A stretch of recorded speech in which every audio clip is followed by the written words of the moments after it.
There's a quiet belief that floats around in our culture, almost unspoken, that if you love being at home, if you crave quiet evenings and empty calendars, then you must be hiding from life, that you're avoiding people, missing out, or somehow choosing safety over living. But what if that story is incomplete? What if for some people, home isn't a retreat from life, but the place where life finally feels real? For these people, the noise of the outside world can feel overwhelming rather than exciting. It's not that they dislike others or fear experiences, it's that in quiet spaces, something soft and true comes back online. Their thoughts slow down, their body relaxes, they can finally hear themselves think. While others feel energized by movement and crowds, they feel most awake in stillness, on a couch late at night, in a familiar room with nothing demanding their attention. It doesn't feel lonely, it feels full. This preference often shows up early, long before someone has words for it. A sense that peace feels better than stimulation, that being in feels more alive than being out. And beneath that feeling, there are deeper psychological patterns quietly shaping how a person connects to the world, to emotion, and to themselves. Patterns that are rarely talked about, but deeply human once you begin to notice them. From the outside, this way of living is easy to misunderstand. Society tends to measure engagement by what can be seen, how often you go out, how many people you're surrounded by, how busy your life looks from a distance. So when someone chooses to stay home to move more slowly, or to protect their quiet, it's often labeled as avoidance, as if something must be missing, as if fear or laziness is the only explanation for not wanting more noise, more plans, more constant interaction. But for many people, that interpretation never quite fits. They aren't pulling away from life, they're moving toward a version of it that feels more honest. Loud environments can drain them instead of filling them. Constant social energy can blur their sense of self. In quiet spaces, they're not escaping, they're processing, reflecting, and reconnecting. Their inner world becomes clearer, and that clarity gives depth to everything else they do. Engaging with life doesn't always look expressive or outward. Sometimes it looks like thinking deeply, feeling fully, or noticing things others rush past. Meaning can be built in small, private moments, just as much as in shared ones. Connection doesn't disappear in solitude, it often becomes more intentional. When these people do reach out, it's not out of habit or pressure, but because it truly matters. Understanding this requires letting go of the idea that one way of living is more alive than another. Quiet isn't the absence of purpose. For many, it's where purpose quietly forms. When life looks quiet on the outside, it's easy to assume that not much is happening inside. But for people who feel most at home in their own space, the opposite is often true. Their minds are rarely empty. They're constantly moving through thoughts, replaying conversations, imagining future moments, or drifting into ideas that don't need an audience to exist. While the room may be still, there's a quiet hum of inner activity that keeps them engaged and awake. Emotions tend to run deep in these inner spaces. Feelings aren't rushed past or drowned out by noise. They're noticed, explored, sometimes sat with for longer than feels comfortable. A small moment can carry a lot of meaning. A memory can unfold into a story. A passing thought can turn into insight. This inner richness makes constant external stimulation feel unnecessary, even distracting, because so much is already happening beneath the surface. For these people, imagination plays a big role in how they experience life. They don't need constant novelty from the outside because their inner world is already alive with possibility. Meaning is created internally through reflection, creativity, and emotional awareness. Stillness doesn't signal a lack of movement. It's simply where their movement takes a different form. For people who lean toward quiet, often feels less like a place and more like a state of being. It isn't about shutting the world out. It's about finally being able to let the guard down. At home, there's no pressure to perform, respond, or adjust to anyone else's energy. The mind softens, the constant background tension fades, thoughts can come and go without being interrupted, and emotions are allowed to settle into their natural shape. But there's a quiet power in the small moments that happen there. Sitting in the same chair every evening, watching light change through a window, moving through familiar routines that don't demand attention but gently hold it. These moments may look uneventful from the outside, but they carry a sense of fullness that doesn't need to be explained. They offer comfort, grounding, and a feeling of being exactly where you're supposed to be.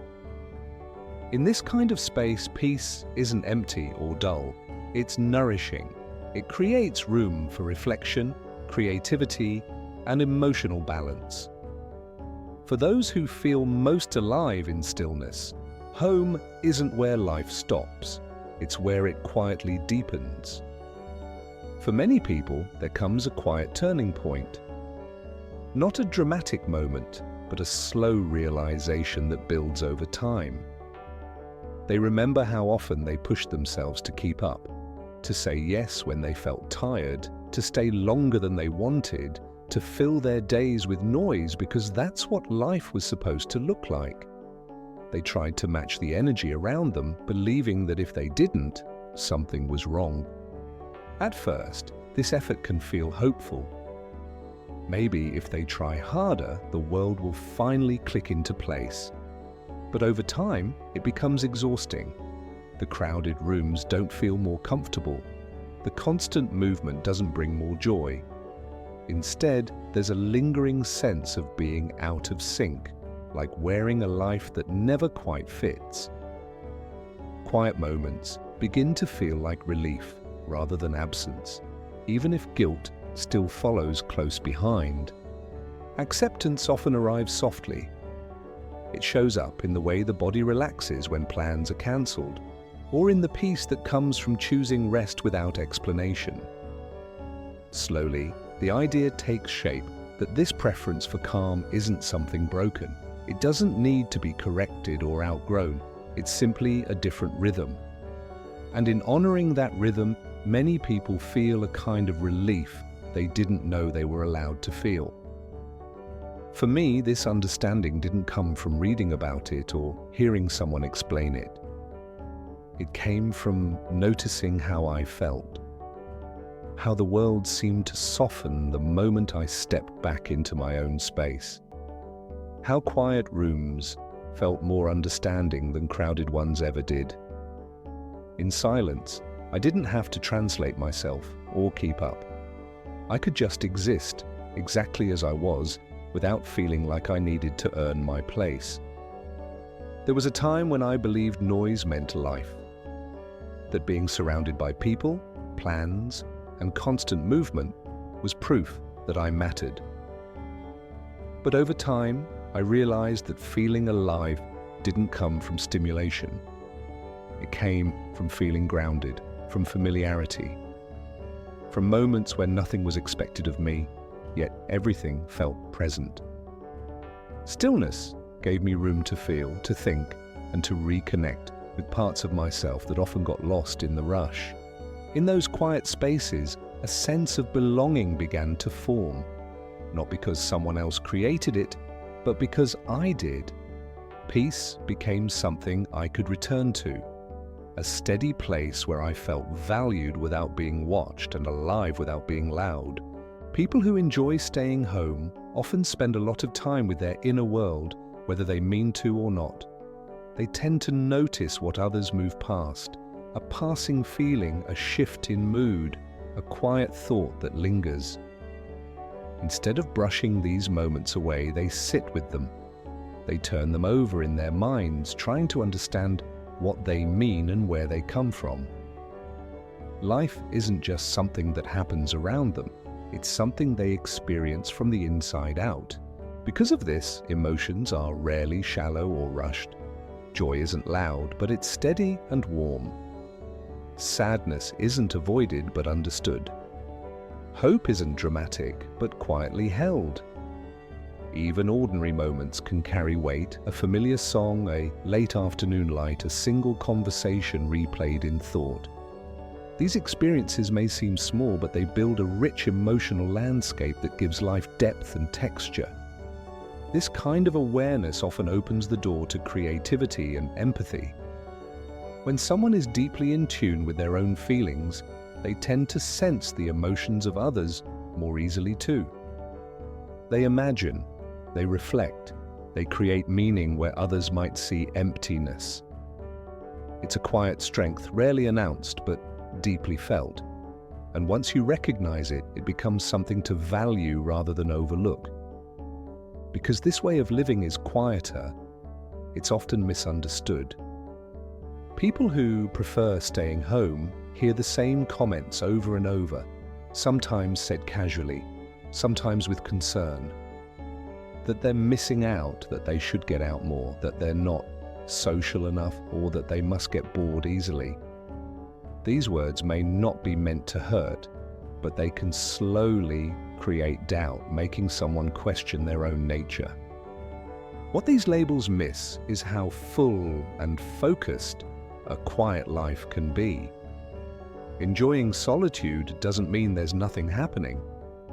It means attention is turned inward, where ideas are forming and thoughts are being shaped. Many of the people who changed how we think, create, or understand the world didn't do their best work in crowded rooms. They did it in silence, in long stretches of focus, in places where they could listen closely to their own minds. There's no shame in needing fewer voices to hear your own.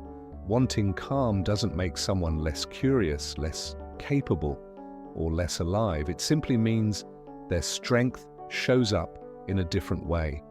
And once that difference is seen clearly, it becomes easier to let go of the pressure to be someone else. For people who love staying home, the world can sometimes feel louder than it needs to be. Noise, chaos, and emotional unpredictability don't just register as background activity, they're felt deeply. Constant stimulation can pull at their attention, stir their emotions, and leave them feeling unsettled in ways that are hard to explain.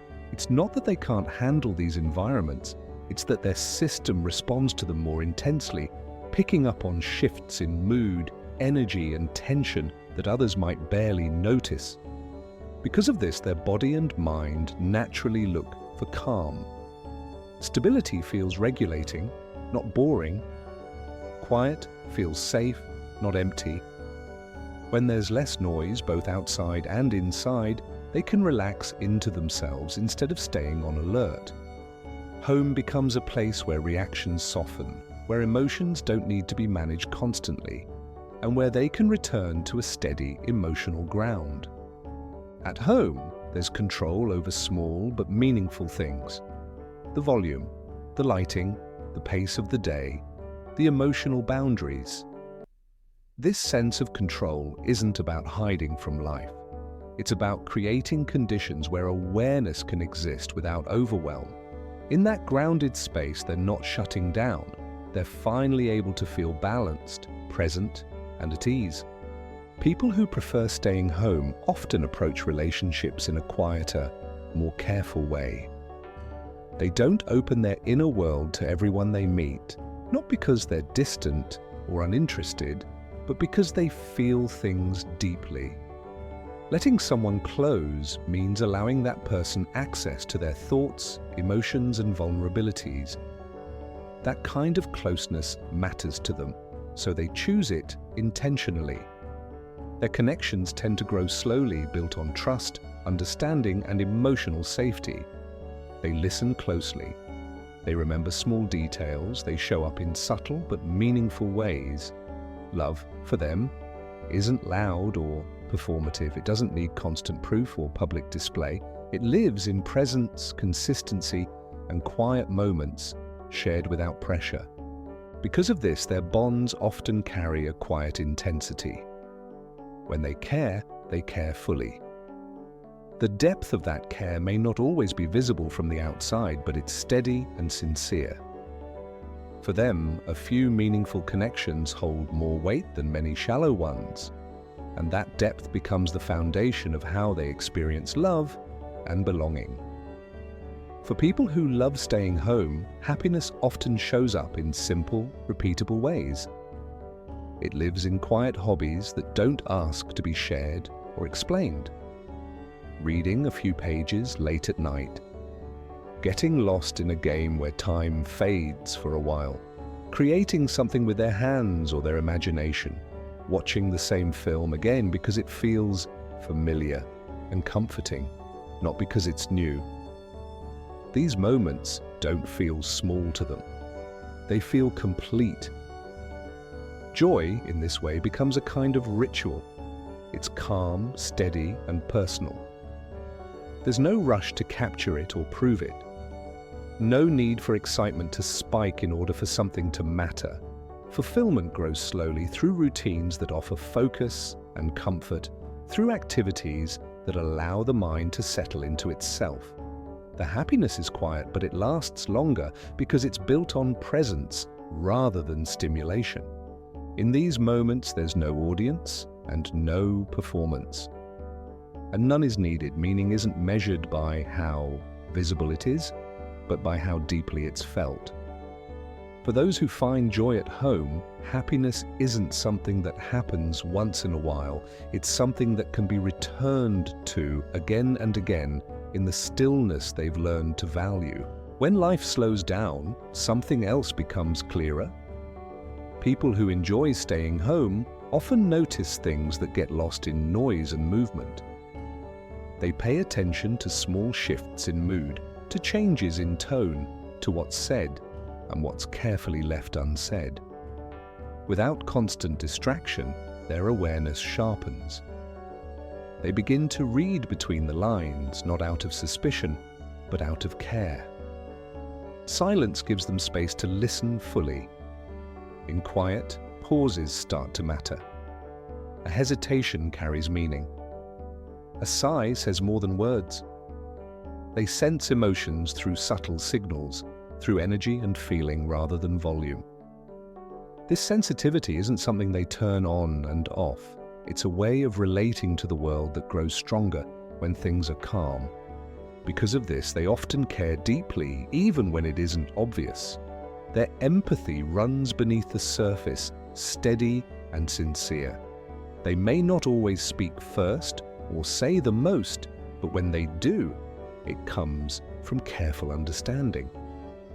Quiet doesn't dull their emotional intelligence, it refines it. Solitude and loneliness are often confused, but they are not the same experience. Solitude is something chosen.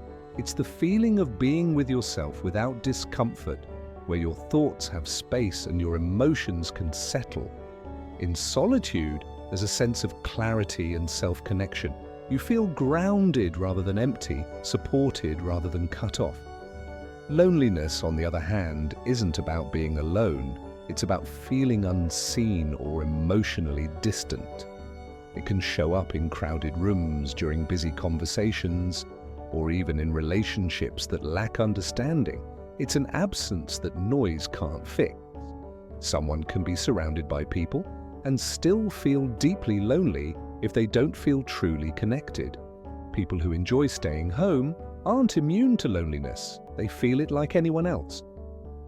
But solitude often becomes a way to renew themselves emotionally. Time alone helps them reconnect with who they are, so when they do reach out, it comes from a place of balance rather than need. Choosing solitude doesn't mean choosing disconnection. It often means choosing to return to yourself. Loving to stay home isn't something that fits neatly into a single personality type. It's not only about being quiet or outgoing, social or reserved. At its core, it has more to do with how emotional and mental energy moves through a person. Some environments ask a lot: attention, adaptation, constant response. Others give energy back. Over time, people begin to notice which spaces leave them feeling steady and which ones leave them worn down. For many, home becomes a place where that balance is restored. It's where the mind doesn't have to stay alert, and emotions don't have to be managed so carefully.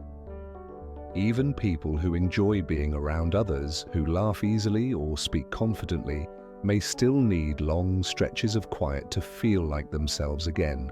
The need for calm doesn't cancel out a love for connection, it simply supports it. Understanding this can be freeing. It shifts the question from what kind of person am I supposed to be to what helps me feel whole. When that question is answered honestly, the preference for staying home begins to make sense, not as a limitation, but as a way of caring for your own energy. For some people, the love of staying home is shaped by what they've been through. Not in a dramatic or obvious way, but quietly, over time.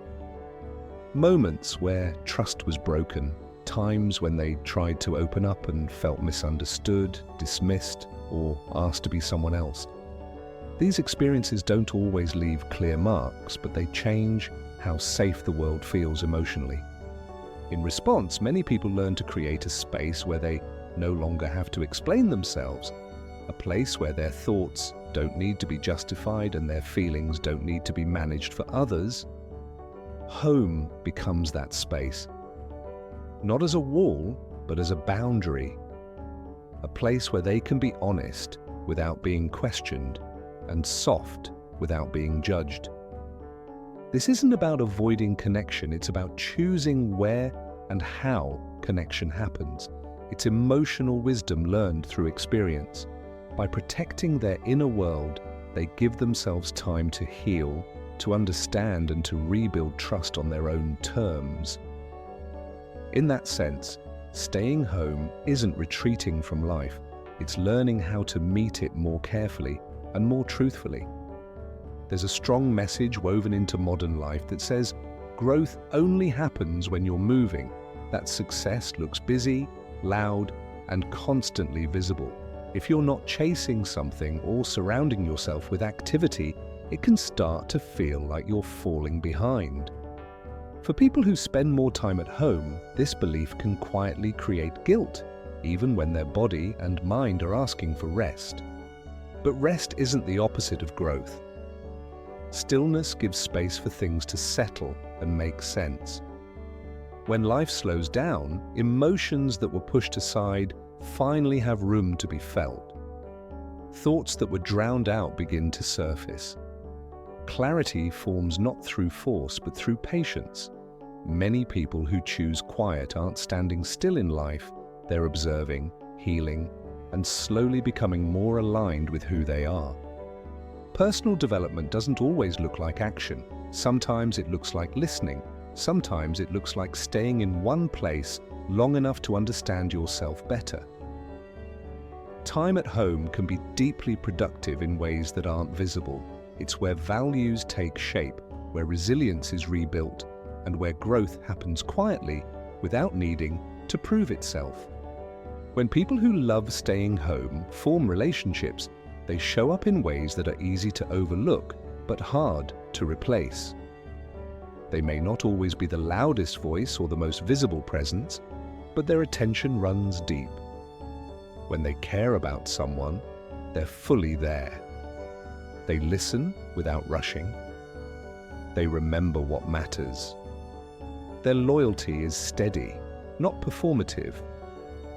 They tend to notice the small emotional shifts others miss. A change in tone, a pause where something was left unsaid, a feeling that lingers beneath the conversation. Because they're comfortable with quiet, they aren't afraid of these moments. They sit with them, trying to understand rather than fix or distract. This makes their emotional presence feel safe and grounding to the people close to them. When someone is part of their life, it's not by accident or convenience. It's a choice, a deliberate opening of their inner world. That kind of connection is deeply valued, and it shows in the way they care, consistently, thoughtfully, and with a depth that doesn't need constant expression to be real. People who enjoy staying home often develop a quiet relationship with themselves. They're able to sit with their own thoughts without immediately trying to escape them. Silence doesn't feel threatening. Emotions don't need to be pushed away or filled with noise. There's a sense of ease in being alone, not because they don't need others, but because they don't disappear when no one else is around. This kind of self-companionship isn't about isolation. It's about connection turned inward. Being able to notice what you're feeling, to stay present with it, and to let it pass without judgment. Many people reach for constant distraction because being alone feels uncomfortable. Those who find peace at home have often learned that discomfort can be listened to rather than avoided. This ability reflects emotional maturity. It shows a trust in oneself, an understanding that presence doesn't require an audience. When someone can be at ease in their own company, they carry a sense of completeness that isn't dependent on the world outside. And that quiet strength becomes something they bring with them wherever they go.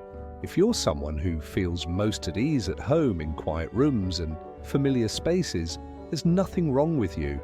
You're not lacking drive, missing something essential, or falling behind in life. You're choosing a way of living that doesn't drain you, a life shaped by intention rather than expectation. One that values emotional awareness, presence, and peace over constant noise. You don't need to become louder or busier to be whole. Your rhythm matters. The way you move through the world, slowly and thoughtfully, is enough. And when you do step out, when you do connect or explore, it's meaningful because it's chosen, not forced. That choice gives your life depth, not distance. If this felt familiar, maybe let it sit with you for a moment. Notice what resonated, carry it with you the next time you question your pace or your needs. And if you ever feel like returning to these quiet reflections, this space will be here, calm, thoughtful, and open when you are.